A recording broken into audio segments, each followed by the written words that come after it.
Those lights are pretty bright. Good morning, everyone, and welcome to San Antonio. Hope everyone got here safely and you had a good pre-conference yesterday. Enjoyed the opening reception last night. So we're very excited about the convention this year. We have over 3,700 attendees gathered here to talk about research, to network, to meet new people, to connect and share with the best in the field. And pulling together a convention of this size takes a ton of work and a lot of volunteers. So we would like to thank everyone who has been on a committee this year, who has volunteered to help put everything together, and who have really worked year-round to make this convention possible. Okay? So in particular, I want to give a special thanks to the convention committee members. We have Jenny Beer. I'm looking at the screen because I believe there we go. Jenny Beer, Evan Applebaum, there we go, Liz Koneski, and Nick Rule. So thanks to the chairs for those programs.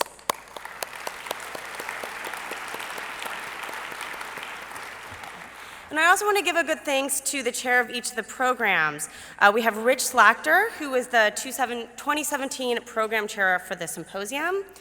Chris Fraley and Kara Kawakami, who handled posters, data blitzes, as well as paper sessions. Just give a minute for those photos. And then also Vlepka Bleiterdorn and Joel Imbar, who managed the professional development workshops. So thank you to all of those guys as well. So thanks, and please join me in thanking them for their hard work as well.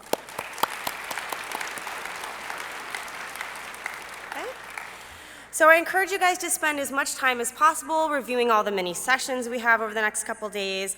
I want to call your attention to a couple sessions that we're having that are very different this year. We have 2 special invited sessions and the special town hall session this afternoon. So in addition, please note the schedule change this year allows for smaller, kind of more intimate poster sessions throughout the day. So for those of you who've been here in the past and there have been 900 posters and 15 minutes to see them all, we have since changed that a little bit so that you're able to spend a little bit more time speaking with people who have brought posters and kind of having a much more intimate, sort of less impersonal setting than we've had in the past. We also have several receptions throughout the weekend that are going to give you a lot of chances to network and to meet new people, to socialize with colleagues. And all these sessions and social hours, plus what we have now called the pop-up programming, which is created by attendees on site, can be viewed on our mobile app. So I highly recommend that you download that, which could help us, help you kind of navigate your way around this very large conference.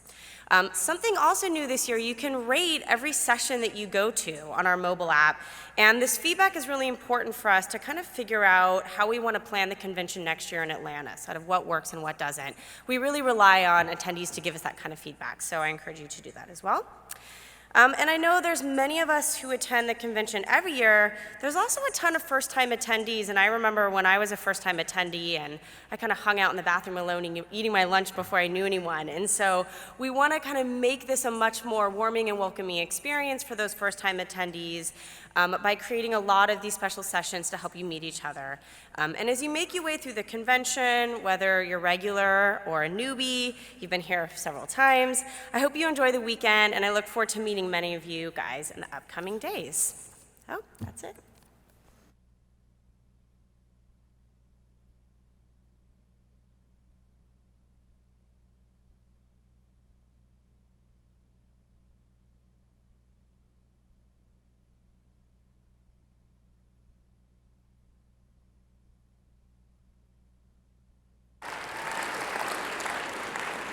Good morning. It's wonderful to see all of you here. Chad, in his helpful way, our executive director, just reminded me that when we start the session, Barack Obama will be president, and when we end it, he will not. So I'm really pleased that you're all here. I didn't want any other president to steal my thunder, so thank you for attending. Let me just start by thanking Tessa West for her fabulous work that she did as chair of the convention committee. As you can tell, it's a huge undertaking, and she was fabulous. So thank you, Tessa.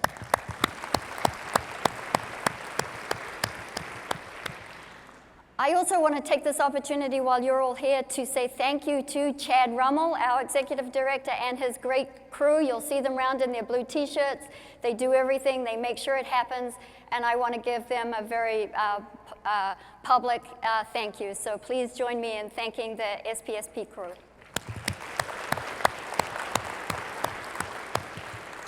So you're going to see in the next few days we have an amazing program. It's not just something for everyone, it's multiple things for everyone. Talks, posters, symposia, workshops, and lots of opportunity for social interactions and exchange of ideas. I want to mention the town hall that Tess also mentioned today in this room over lunch. It's about respect. And I think it's pretty clear to me that the respect that with which we deal with one another and the respect that we deal with our science has a big impact on the respect that we're accorded outside of our disciplines. So I really encourage you to think about that and to attend. Tess is also one of the judges tonight in the P&Pay contest, the live research grant contest, which is a lot of fun. So grab a drink at reception, come and vote and cheer for your favorite contestant, and that's in the back of the exhibit hall starting at 6. So by tradition, SPSP's programming begins with a presidential plenary session on a topic of wide interest to the membership.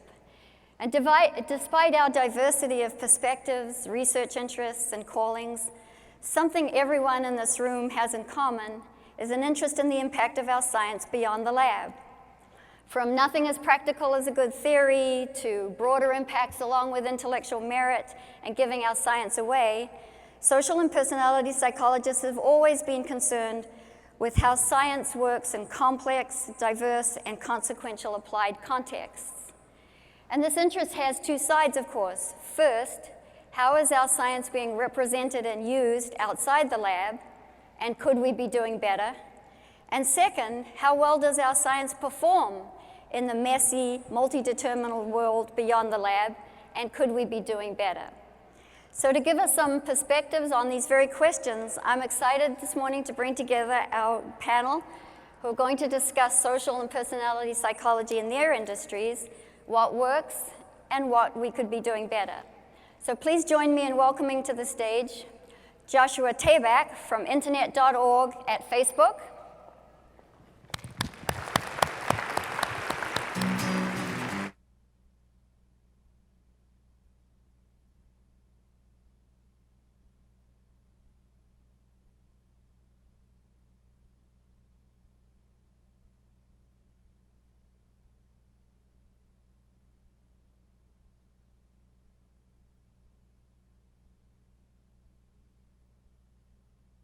To the panelists.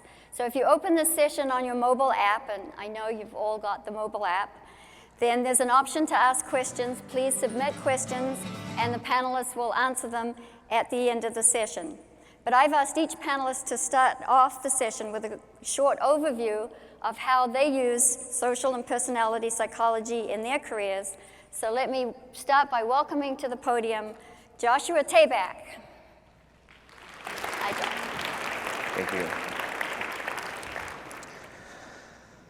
Thank you all for coming today. My name is Josh. I'm a researcher at Facebook.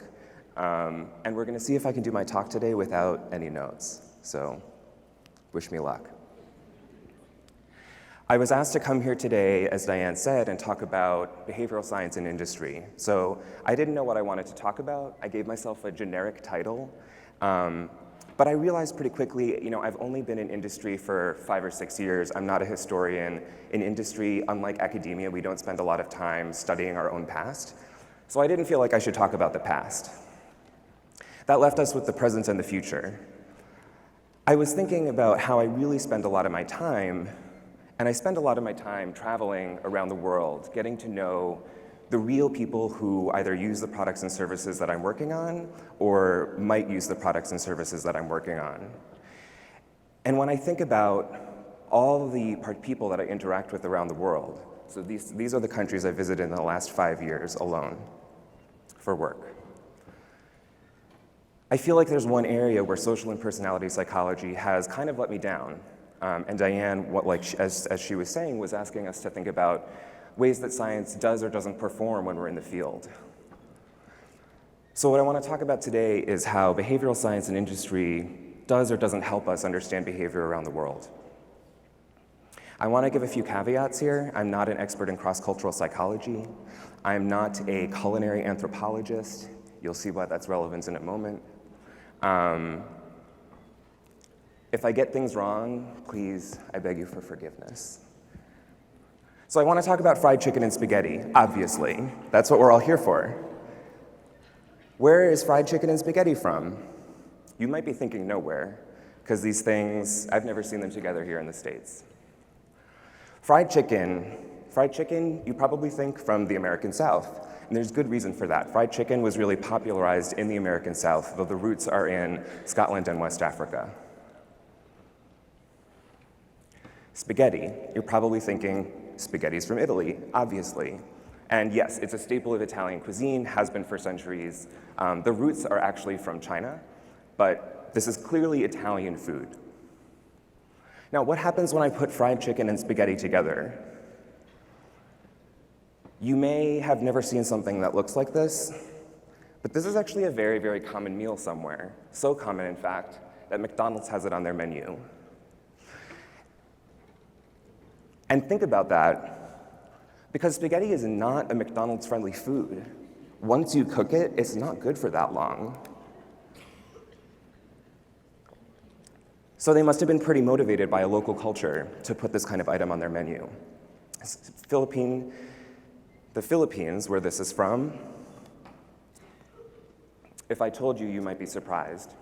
Rather than asking the audience, I asked an online panel, 230 or so people from a representative sample of the US population, which of the following meals is Asian food? Steak and eggs, shrimp and grits, fish and chips, or fried chicken and spaghetti, or none of the above? And I felt like, if anything, I was actually doing the respondents a favor by using dishes that I felt like were pretty easily identifiable, other than fried chicken and spaghetti. But as you can see, overwhelmingly people thought that none of these dishes were Asian food. Another caveat, this is where I say I'm not a culinary anthropologist. Labeling something Asian food I think is really complicated, but this is a dish that is typical in a country in Asia. So we'll kind of gloss over whether this is actually Asian food or not. The Smithsonian has some interesting articles on whether Filipino cuisine is Asian or Asian fusion. So the Philippines, I want to talk a little more about the Philippines. To get us all talking about the same thing, that's the Philippines. It's an archipelago nation of about 100 million people in Southeast Asia. It's a Catholic country. Some interesting facts. About 10% of the population, Filipinos, are working abroad, overseas Filipino workers. Something else that makes it really different from some other neighboring countries. Its industry is largely run by, or one of the biggest industries in the country is business process outsourcing, BPO, also known as call centers. And if you from the States have ever called customer service hotlines, you've probably spoken to someone in the Philippines, and the reason that these call centers are so popular in the Philippines among Western companies is that Westerners perceive Filipino English to be very lightly accented. So a lot of people in the Philippines are working abroad, having interaction with Westerners, and I've done a lot of work there, and it's just fried chicken and spaghetti. It's different from a lot of other places in Asia. But I was thinking to myself, I don't think I've ever seen a paper published in social psychology that had data from the Philippines. So we checked. There's been one paper in the past decade, approximately, published in Journal of Personality and Social Psychology, Psych Science, Journal of Experimental Social Psychology, or Journal of Cross-Cultural Psychology. In the past decade, in those 4 journals, about one paper included data from the Philippines. While I'm on the topic of one, the Philippines is not alone. This is Indonesia. Indonesia is another archipelago nation of about 250 million people in Southeast Asia, and it's the most populous Muslim country in the world. Now, maybe you think that's irrelevant, but I imagine it's probably not. Here in the States, a lot of research will find Judeo-Christian roots for psychological phenomena like the Protestant work ethic. But this is also a country where in the past decade, in these 4 journals, there's been 1 paper published that includes data from Indonesia. So taking a step back, what's going on here? So where are data collected when we're talking about the East in some of our top journals? Overwhelmingly, data are only from China and Japan. But that's not probably the biggest problem. Probably the biggest problem is that despite the overwhelming majority of data coming from either China or Japan, almost half of these papers published in the past 10 years in these 4 journals are making generalizations about the East and West on sort of a grand scale. And I think that's probably to a lot of us seems kind of silly and difficult to justify. And if we think about, the Philippines so different from China and Japan, fried chicken and spaghetti, among other things. So what are we missing? What else are we missing? If we don't know that fried chicken and spaghetti is a meal from an Asian country, typical of an Asian country, what else are we missing? How am I doing on time? Okay. So I want to tell you an anecdote about Uganda, where I observed a couple phenomena that I haven't seen in the literature, and I'm not sure that we in social psychology really appreciate because we don't have exposure to the places that are so different from where we're usually doing work. So this man, David, who I met through research, 38 years old, he's married with 2 children, and at the end of my interview with him, I asked, like I like to ask everyone, what is your biggest dream? His biggest dream was to see his children graduate from high school before he dies. He's 38 years old. Life expectancy in Uganda for someone his age is 44 years. He's old. That's very different from where we're usually doing work. And we have lots of theories that are based on, say, like terror management theory or like relatedly mortality salience primes, like based on like how you perceive your life and time and death. And does that just all work the same if we have like a half-size lifespan compared to the type of participants we're usually interacting with? I don't know. But there was something that was more stark. At the end of this interview when we were walking out of his home, he said, you are the first Mzungu, white person, who's visited my home. My house is now blessed. And that was so different from any type of comment that I had a schema for between an in-group and out-group member. I didn't even really know what that meant, but it was clear from how he was talking to us that he felt he had just experienced something profound by having white people visit his home. And so this was a phenomenon also where I was thinking, how would I describe this maybe interacting with a member of a revered out-group? This is obviously very complicated, but white people, for a lot of people in Uganda, are kind of put up on a pedestal. This is related to potentially like a lot of NGO work happening there, being done by white people. Anyway, though, has this kind of phenomenon been documented in social psychology? This seems like really interesting to understand. So where do we go from here? I have a few concrete suggestions for how academics and industry practitioners can work more closely together to try to open up opportunities to collect more data from around the world.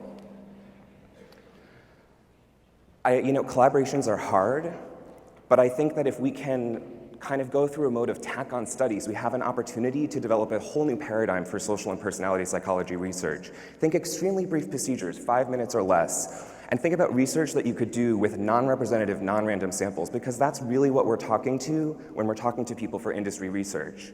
And this is hard. I don't know how to make this work in terms of having research that can use participants from non-representative, non-random samples, which are, I'm sure, totally different from the undergraduate populations at all the universities you are at. But if we can find a way to make this work, there could be huge opportunities. I mean, think, if these are the countries that I alone have visited in the past 5 years, if we multiply that by all the industry practitioners who are interested in collaborating with academics, think about all the data we could collect from countries that academics usually don't have access to. Thank you.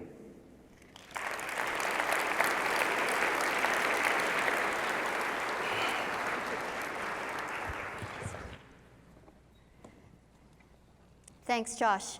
I'm going to have each of the panelists talk about their industry, and then we'll open it up for questions. So now I'd like to invite Andrew Larsen from eHarmony and Elevated Careers.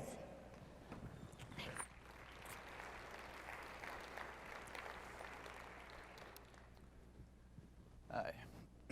My name is Andrew. I've worked at eHarmony for 2 years. Prior to joining eHarmony, I studied social cognitive models of self-regulation in behavioral medicine. And while that isn't directly related to the work that we do at eHarmony, what you'll see is that many of the quantitative methods and skills that we used in that area are still highly applicable. For people who don't know, eHarmony was founded in the year 2000, and we're now one of the largest online dating companies in the country. We also have services in Canada, the UK, Australia, Singapore, and we have a Spanish language version of the website. And while most Americans have heard of eHarmony, what most people don't know is that we're actually a fairly small company. We're still privately owned, and we only have about 175 full-time employees. We have a team of about 8 people who work on the stuff that I'll be talking about today, most of which have PhDs or master's degrees in either psychology or computer science. We're primarily known for our relationship questionnaire and the matching system that's derived from it. Today I'm going to talk about that, as well as a new website of ours called Elevated Careers, where we're trying to do something similar by matching job applicants to companies based on culture and values. So a lot of people ask me what it's like working in industry, and much of the science conducted in industry can be called problem-solution research. In this approach to research, you start with the problem that you're trying to solve, and then you use any available resources to try to develop a solution that is better than what existed before. So whether we're working on eHarmony or Elevated Careers, there's a system in place, and our job is to identify pieces of that system that we think can be improved, and then to systematically test the solutions that we come up with. For example, one of the things that we're always working on is trying to increase communication between users on our website. A conversation between 2 people is one of the first steps in the dating process, so we see it as vital to the matching system. And we ask ourselves the question, what can we do to get people talking to each other? We've tried things like allowing users the ability to upload videos of themselves as a way to express more information to potential partners. And it turns out that people love watching videos of other people, but almost nobody likes to upload videos of themselves. So that didn't work for us. We've also tried having people rate their matches for quality in the hopes that we could use the user feedback to provide them better matches. And again, that didn't work either for several reasons. Number one, people enjoyed rating their matches, but they didn't feel very comfortable being rated themselves. Number two, the simple act of rating their matches actually discouraged people from wanting to communicate with their matches. And then ultimately, the models that we were able to create from the data were simply less effective than what we already had in place. So we gave up on that idea, and we move on to the next one.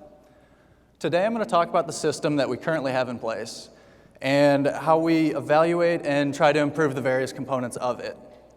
Our relationship research generally centers around 2 areas of the dating process. One is trying to identify characteristics of married couples that are correlated with relationship satisfaction, and then applying those findings to single users on the website. And second is communication, either encouraging users to communicate with each other or by matching 2 people who are more likely to communicate with each other than if they had been matched with someone else. And I'll show you how this research is actually implemented into the system. So the matching system consists of 3 main parts. First one we call preferences matching. Basically, we don't want to give you a match that you're simply not interested in talking to. We have a list of preferences. They include ethnicity, religion and denomination, age, whether you're willing to have children or accept somebody else's children, drinking and smoking, and the biggest limiting factor, which is distance. And people report 2 pieces of information. They report their preferences on each one of these things, and they report how important each one of these things is to them. If somebody says something isn't very important to them, then we may take the liberty of relaxing that constraint a bit. And this actually opens up several interesting questions in this part of our system for us to experiment with, mainly because sometimes what people say they want isn't how they actually behave. For example, if somebody says something isn't very important to them, like age, they may still get pretty upset if we relax that constraint for them. Also, if we do decide to relax constraints, it begs the question of how far should we relax them? Should we relax them all the way, or should we relax them some proportion of the way? And these are testable questions on this part of the system. We can make the change and then monitor the outcome. Here we'd be looking at communication, and if a change increases likelihood of communication, then it's perhaps an improvement to this part of the system. Moving on to step 2, we call compatibility scoring. This is where the bulk of our relationship questionnaire comes into play. It currently stands at 18 factors, measuring things like personality, values, attitudes, and relationship styles. This is something that we're regularly updating. We're looking for just about anything correlated with marriage satisfaction. For example, we recently ran a study on humor, where we had participants watch and rate funny videos in the hopes that we could maybe categorize humor styles and then use that in the system down the road to actually match people. Over the years, we've established a system that seems to work fairly well. We start by gathering new scales we want to test, and we begin by pilot testing on existing eHarmony users, testing for your standard psychometric properties, factor analysis, reliabilities, and we use IRT for item selection. From there, we choose the scales that seem promising, and we move to testing for correlations with marriage satisfaction. So we recruit a sample of married couples. We usually pay for about 2,000 to 4,000 married couples. We check our data for validity. We screen for things like time and certain response patterns. We also require that both couples report the same wedding month, because that seems like something a married couple should be able to do. And lately, we actually started validating our couples on Facebook.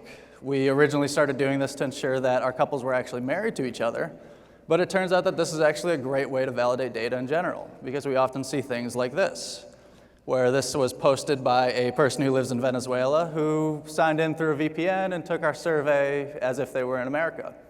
So that has been really useful to us. But anyway, we use the actor-partner interdependence model to test for correlations with relationship satisfaction. Here we're looking at 3 effects: actor effects, which is each person's satisfaction regressed on their own factor score; partner effects, which is satisfaction regressed on the other person's factor score; and similarity effects, which is satisfaction regressed on the absolute difference between the couple scores. And generally, actor effects are strongest, followed by partner effects, and then lastly by similarity effects, which are typically fairly small in married samples, and sometimes not there at all, depending on the variable that we're looking at. And from there, we need to take these findings and we need to build a model that applies them to single users on the website. So we take our scales and we use them to predict relationship satisfaction in our married sample, which we can then use to get predicted satisfaction scores for single users by plugging their values into the model. And then we also need to develop a reasonable threshold for determining whether to label a pair of people a match or not. To do this, we conduct a median split on marriage satisfaction in our married sample. And then we use the model that we created to predict the probability of each couple falling into the top 50% of the sample. We can then take those predicted probabilities and we can graph them along with our confusion matrix statistics for categorization, which looks like this. This is some real data. We want high true positives and high true negatives. Our goal is typically a true positive rate of about 80%, which for us is about there. And then if a pair of single users has a predicted score higher than this threshold, then they get labeled as a potential match in the system. And moving on to step 3, we call affinity matching. Here we are optimizing our matches on communication. Simply doesn't help to match 2 people who aren't likely to talk to each other. And that goes in both directions, not just one person sending out a message, but the odds that that message will actually be returned by the other person. It's called two-way communication, and it's not very easy to predict. We're using some advanced machine learning to try to do it. Pretty much we gather all the data that we can, like photos, profile information, user behaviors, and we use it to suggest matches on the website. Just to give you an example, I'll go into more detail on what we can do with photos. Quite simply, almost all of our serious users upload a photo of themselves, and there are algorithms that can identify faces in photos. There are some relatively simple features that can be extracted from photos, like the aspect ratio, also the zoom level. And some relatively simple features like these actually are correlated with likelihood of communication. For example, it's clear that some aspect ratios are worse than others. So next time you're uploading a photo to the internet, you may want to not choose one that you've cropped somebody out of. And stuff like this actually allows us to suggest how somebody should crop their photo once they've uploaded it to the website. We can also do some more advanced things like identifying specific face parts. This is a software that we've written and open sourced. You can download it for free if you like. With it, we can do some things like identifying structural features of the faces, also qualitative features of faces, like hair color, eye color, and everybody's favorite, whether or not they're showing cleavage. And if a user is clicking on only matches with brown hair, this potentially allows us to give them more matches with brown hair. And ultimately, we want to know if it's working, if we've increased our communication. So we look at our communication statistics. This is probability of communication graphed across 3 months of time. It's also broken down by age of match and day. And you can see a clear increase during the time that we've rolled out one of our new models. And we take this as pretty strong evidence that the new model is outperforming the old model. And that essentially is the basics of the eHarmony matching system. Now, the last thing I'll talk about today is the new website, Elevated Careers. Your job can be your happy place. It's well known that employee attitudes are associated with important workplace outcomes like turnover and productivity. So we've developed a system that relies heavily on concepts from person-environment fit theory in the hopes that we could maybe improve some of these outcomes. And now our goal as researchers is the same as it is for eHarmony. There's a system in place, and our job is to try to continuously improve that system. There are a few differences between the two systems, however. For one, in Elevated Careers, we're no longer creating one-to-one matches. We're now creating one-to-many matches, where the company score is represented as a composite of the employees within it. This adds another layer of complexity to measurement and also our analysis. And we have a new set of features. We can use machine learning to extract skills and experiences from resumes. We have some personality scales. And we're measuring company culture and employee values, all of which being used to create suggestions on the website. And we also have a new type of analysis that's common in this area of literature called polynomial regression and response surface methodology. And now this is somewhat complex, so you'll have to read about this elsewhere. But what I can tell you is that with this equation here, it not only gives you a stronger compatibility model, but it also allows you to graph these relationships in three-dimensional space and use linear contrasts to test hypotheses across the entire surface of these three-dimensional objects. So just for example, here's 3 different shapes that are relatively common in this literature. We can look at some real data. This is job satisfaction regressed on employee autonomy. And you can see some of the interesting hypotheses that can be tested with this method that you can't test with other compatibility methods. And what's really exciting about this is that we haven't really seen this technique used on relationship data. So down the road, we plan on doing some experimenting to see if what we've learned from Elevated Careers can actually help us with what we're doing on eHarmony. So in conclusion, I talked about some of our biggest ongoing questions, like factors correlated with relationship quality, also communication. Something I didn't explicitly mention was measurement, which is huge for us. Any kind of new scales or new methods. Also encouraging mobile users to complete surveys. Perhaps this is something some of you have noticed, but more and more people are finishing surveys on mobile devices, and people on mobile devices are less likely to finish and more likely to provide lower quality data. And then also non-survey data. We know there are researchers out there extracting useful information from various social media like Facebook. We're reading about it, we're doing some collaborating with some people, and we're doing a little experimenting of our own. So we have some more information online. You can be honest, we were working on a report that outlines everything I talked about in much more detail. We wanted to get it online this weekend. We weren't able to do it, but that'll be coming shortly. And then also there's 4 of us here today. You can feel free to come chat with any of us. We're here all weekend, so we'll see you around. Thanks, Andrew. That's great. And now I'm happy to have come up to the mic Colette Eccleston from Lieberman Research Worldwide, and a very good friend of mine from UCSB.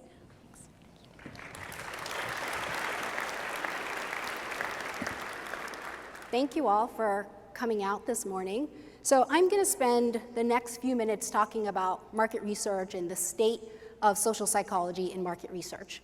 And my title is optimistic, and it's about where we want to go as opposed to where we are right now, which is for market research to recognize that consumers are human beings, right? So that they're not this sort of special group of people who are just filled with associations, but that they have identities and motivation, and those things also influence their behavior.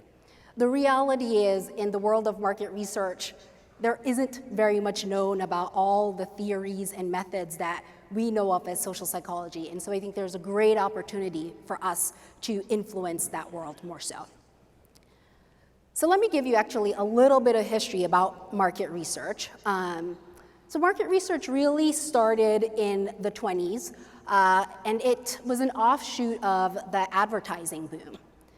And the discipline is really focused on understanding consumers' beliefs and attitudes with, of course, the goal of trying to predict what they're going to buy and trying to influence that. And so the research is often done in a whole host of things and influence a whole host of decisions, from what products should be developed, how much those products should cost, and how to market them. And if you look at how products have been marketed from the 20s, right, it's very clear that there was a recognition that there are associations and emotions and heuristics that were influencing how consumers behave. So that Coca-Cola, from very early on, right, has been working on building this association between Coca-Cola, the brand, and pleasure and relaxation and fun. Nike, very different strategy, but they're also working on building this association, right?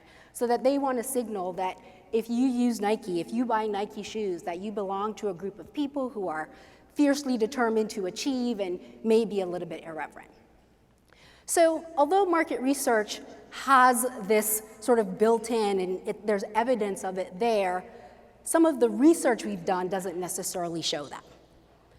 And actually, more recently, it's even more evident, right? So, of course, now there are so many more products and brands than there used to be that marketers are having to work even harder to communicate their message and influence consumers.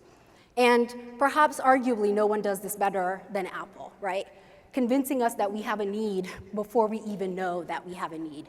And I think you can see that play out in this commercial.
A lot of market research, I guarantee you, to figure out how to do commercials like that to influence consumers.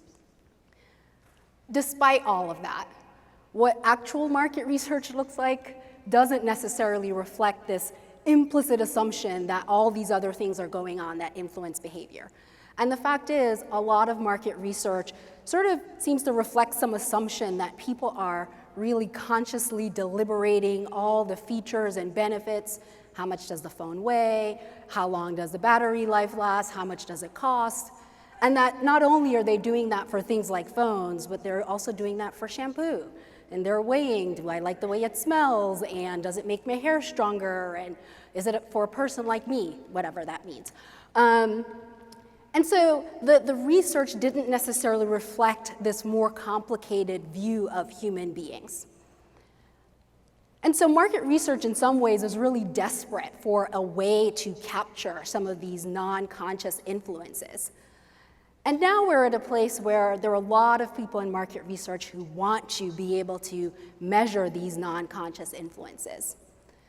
For better or worse, though, how market research got introduced to a lot of these concepts were through these books that were popular or that are still popular in, for lay audiences, that are written by journalists or by economists.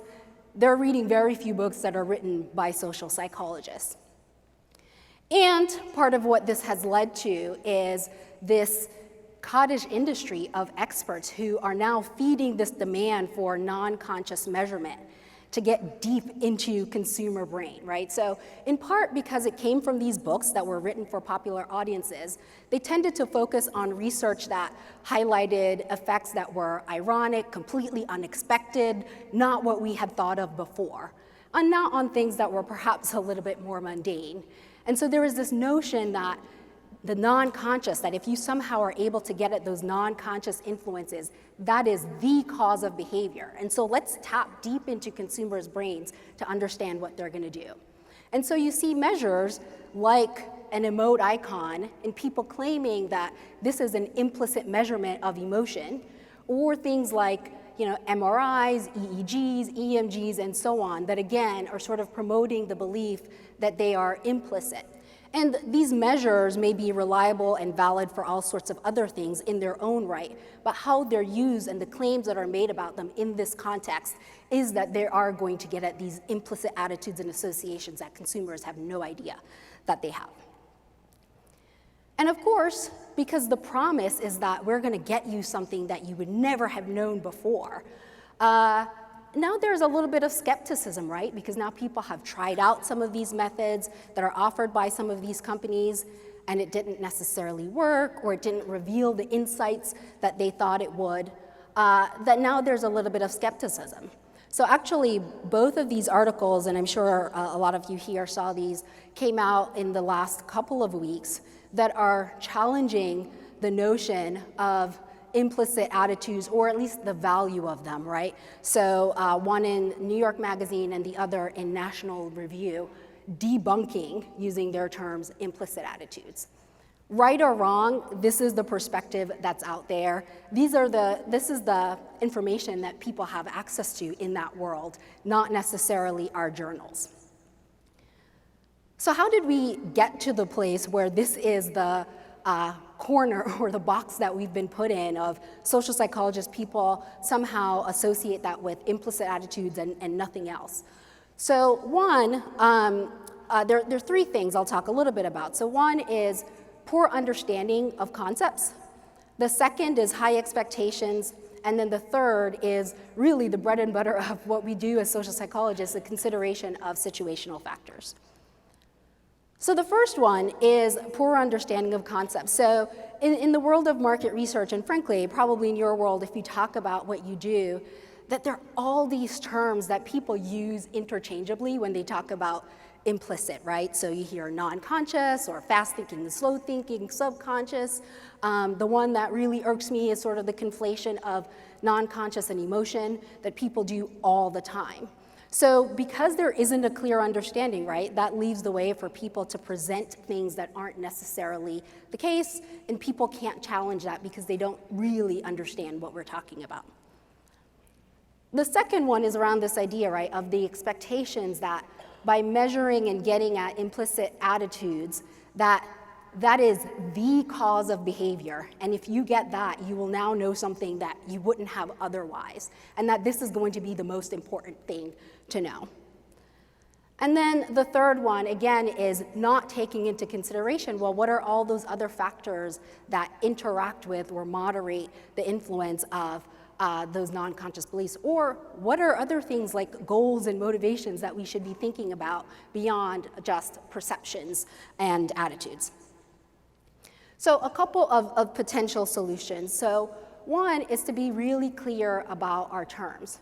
And I realize it's not easy for, a field to come to consensus, but perhaps at least we should be having more of these conversations about what we mean by it in more public forums so that people who are consuming this research know how to process the information that's out there. And then for us to be the people doing more of the research on moderators, boundary conditions, and importantly, how this plays out in the real world, right? So that, of course, academic psychologists are always going to do laboratory research, but can we be doing more collaboration with people in industry, or even in your own work, be doing more work that is in the real messy world? And then the third one is really this idea of going beyond perceptions and associations, right? So that they're there, they are important, but there are a whole host of other factors that we have to consider. So let me just give you an example of what this might look like in the market research or how this might play out. So there are behaviors that are really hard for us to understand in social psychology, in market research, right? So behavior about why people don't do things that are good for themselves in the long run. So I recently had a situation with a client who's in sort of the food space, and they were interested in understanding what the effect of certain types of news information is on how people perceive certain restaurants, whether they will engage with them, and how those restaurants may be different. So in New York at least, and I'm sure in lots of other places, there's sort of like a new crop of quick service restaurants that are focused on fresh and local. How do people categorize those restaurants compared to places like Panera and Chipotle? And their first thought was, well, people may not really think about this very consciously, so let's measure implicit associations. And instead, what I suggested was doing an experiment where we expose people to information surreptitiously, as they might do in the real world. You see a headline in a newspaper, what effect will that have? We can do a test and a control and look at the differences between that. So that, which isn't a tool, but an approach, an experimental approach, which we are very good at, is something that a lot of the world doesn't necessarily realize we do as social psychologists, and has huge value in being able to identify the cause of behavior.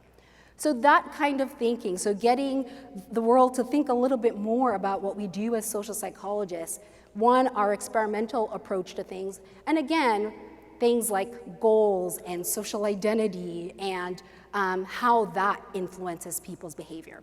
And so if we can do that, I think that we have the ability to really make an impact on this world. And at this point, I think that there is a real openness to this information. And so if people are interested in collaborating, I say go for it, and we can make social psychology even better than we are today.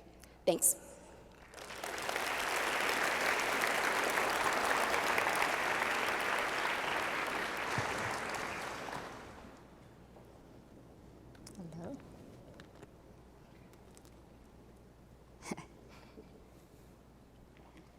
So it's telling me the page isn't found, but that probably is not true. But I'm going to start with a question that I read before that just came in, and it's for all of the panelists. And the question is, how can scientific rigor be maintained in your industry? Is it maintained? How hard is it to maintain? So because he's had a bit of a break, I'm going to start with Josh, take that question and give us a few thoughts. Sure. So I think the first thing to keep in mind is that the level of rigor that you need in order to address questions in a way that gives you answers that can advance a business is really different from the level of rigor you need to address questions in such a way that you can advance science. That does not mean, though, that we are never rigorous. It just means that we're going to probably use whatever level of rigor is needed to get data with a level of precision that we need to address the problem at hand.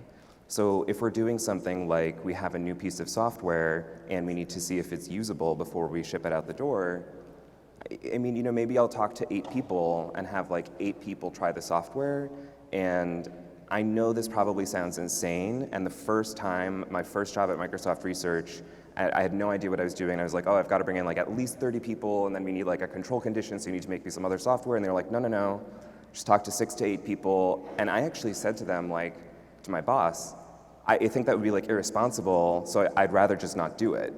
I've come a long way since then. So you just need to take my word for it. It sounds insane, but like when you're just looking at a piece of software like that, 6 to 8 people, you're going to know what's wrong. Whereas if we're doing something like evaluating the impact, doing a full impact assessment study on, say, an internet connectivity initiative in whatever country, then we're going to need to apply a level of rigor that is more like what you would find in science. At least as good as what you would find in science, because when we are publishing from Facebook about, like, say, the success of our own program, we're going to get probably a little more scrutiny than you coming from a university. Yeah, I agree with a lot of what Josh was describing. When we're doing anything on the website, there's always some kind of give and take between practicality and the increased effort that it takes to do something more or less rigorous. And what we find is, so we're part of the R&D team, and there's other teams making decisions about the website, the product, and what our goal and what we try to do is try to find ourselves in those conversations as much as possible.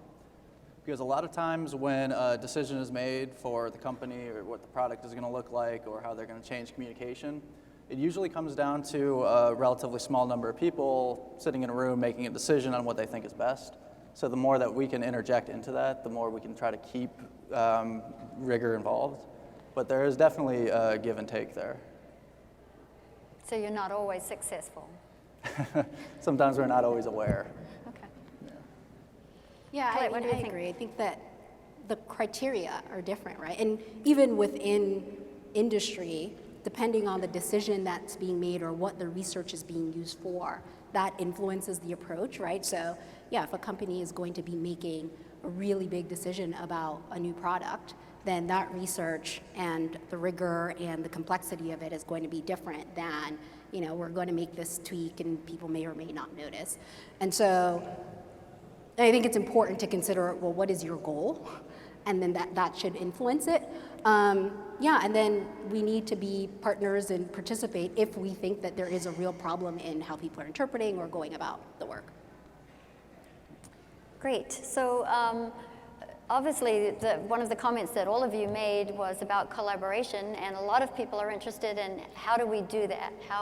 What's the best way quickly for us to try to get involved in collaborations with industry? Not, you don't have to say specifically commit yourself to a collaboration with your industry, but how would people go about it? Do you want to take it, Andrew? Sure. So I'd say it usually starts with just a simple conversation. So we actually, our office is across the street from UCLA in Westwood. And I think just last month we sat down with a researcher at a decision lab where he walked across the street and we just casually sat down for an hour and just talked. What is your research? What do you do? How could our data help you find whatever you're looking for? He had some kind of survey software that would have been really useful for us. So the hope was to perhaps give him data for his research, give us access to that survey software, and it could be a win-win for everybody. But it comes down to just communicating. Maybe nothing comes from that conversation, but you have to have those conversations before you can start anywhere.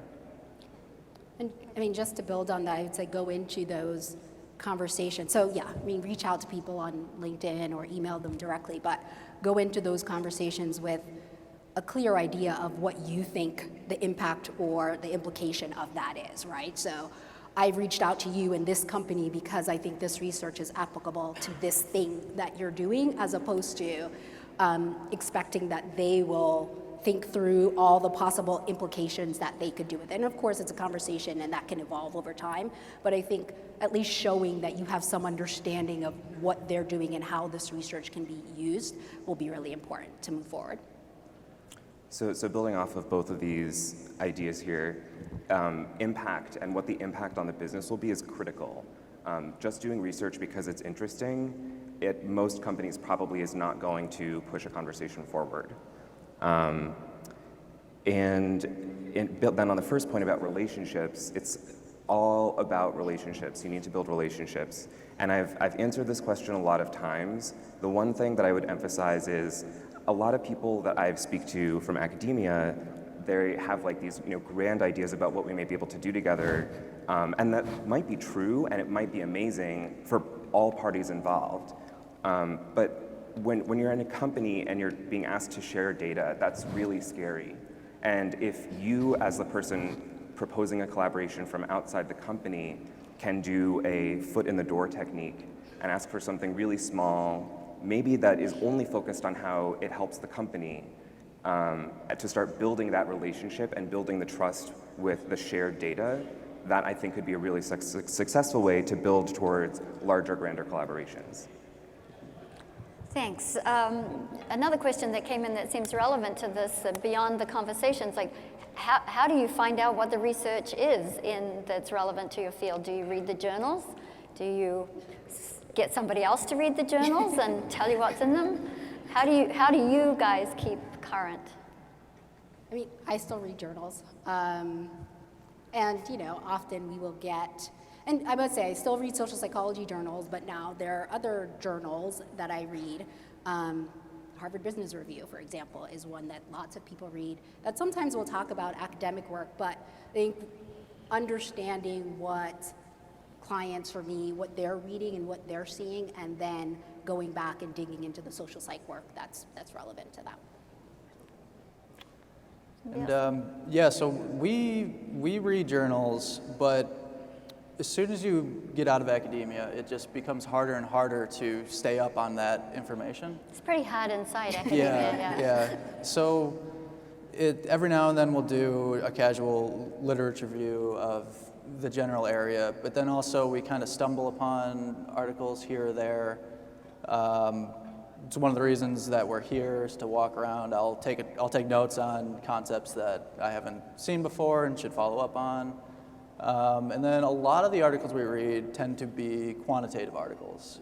So if we're trying to do a new survey technique, we'll do a literature review, find some stuff, read up on it, and then try to implement it ourselves. And part of that problem is sometimes we want to look up literature and we really don't even know what to search because it's something that we haven't worked on before. And it's just another reason why communication can be so important. So you can get out and advertise your research to companies, and that would be really helpful. Yeah, building on that, actually, I think some of us are lucky to be working on things in industry that are directly relevant to our academic backgrounds, but that's the exception rather than the rule. In general, when social or personality psychologists are hired for industry, you're being hired because you're a competent behavioral scientist, not because you have expertise in the specific problem you're going to be working on. So the value of journal articles when you're working in a domain that's not really your own expertise, like for the last year and a half, I've been working on connectivity initiatives and getting people in the developing world online for the first time. I'm not an expert in that, and I'm not going to be, so I'm not going to start reading all the journal articles. I'm just going to do the best that I can. I'm now fortunate to be on a team that is directly related to my background, so now I'm starting to read again. So I think the answer is it depends. Yeah, and then also review articles and meta-analysis. Even if they're 10, 15 years old, they can be extremely helpful when you're trying to pick up an area of research that you have absolutely no experience doing. So it sounds like there's a niche market here for someone to extract all the central points from the literature and market it to you guys. So there you go, career advice, guys. Clearly in all your industries, quantitative skills, you mention all the time that you need. What other skills are useful?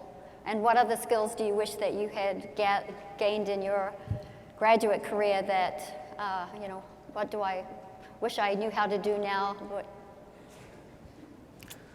So for me, this question is really easy. I think for most people coming from social and personality psychology, you're going to have adequate competency in quantitative methods to do surveys or other things that a lot of companies would consider quant work. The skills that I think we don't have often are the qualitative skills. How do I conduct an in-depth interview for 2 hours with one person? Like, that's not really something we do in this field very much. And that's how I spend the majority of my time in the role that I've been in for the last year and a half. And like, it's been very exciting to work with colleagues who are anthropologists and sociologists and have more training in how to do that right. But the qualitative skills are definitely something that I wish I'd had more of in school. Okay. And yeah, so in addition to quantitative skills, for one, what Josh mentioned is that what companies consider quantitative is pretty easy for what people in this room know how to do. So a lot of you who don't see themselves as quantitative people could probably be okay as a quantitative person in a business. And kind of related to that personally, I wish I had done more programming because I work at a tech company now and I'm trying to get into that a little more. But for non-quantitative skill sets, one area that's very useful for somebody to try to get into is some kind of project management or product management, where you may not be the person running the statistical tests, but somebody needs to talk to the people running the statistical tests and communicate that to whoever else they're working with. And the kind of skills that are relevant to that are, you know, like sitting in a lab meeting and having complex conversations with people who perhaps have different views or opinions that you do on the project that you're working on. And any of that kind of stuff is very useful in industry. Yeah, agree. I mean, the project management skills, what I was going to mention, and at least in our world, things move much more quickly than they do in academic research, but you still have those skills, right? So even if you're a graduate student and you're working with a couple of undergrads to help you do your dissertation research, right? Like, you're project managing. So just, it's more about thinking about, okay, all the things that you're doing and translating that, but that you definitely have those skills.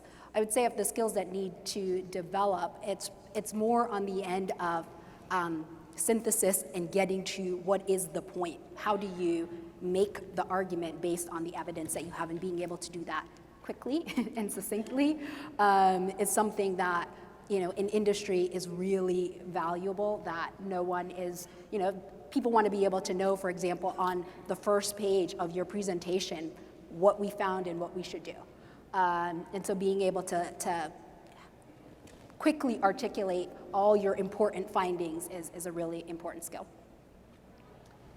Do you think that, I know you're at different points in your career and places in your industry, but do you think that social and personality psychology is valued? Do you think it makes some difference? Has it got some added value? Does it make a difference to the bottom line? Yes.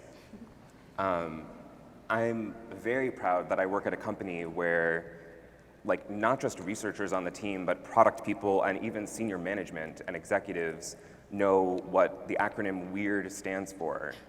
This comes from an article in Behavioral and Brain Sciences, Western Educated, Industrialized Rich Democracies. Like, we talk about research in a serious way and how it impacts our business, how we think about our users, how we think about our products. And all of you contribute to that. So yes, it's valuable, it's important, and we can see how it impacts the bottom line. And I agree. I think probably the primary problem is that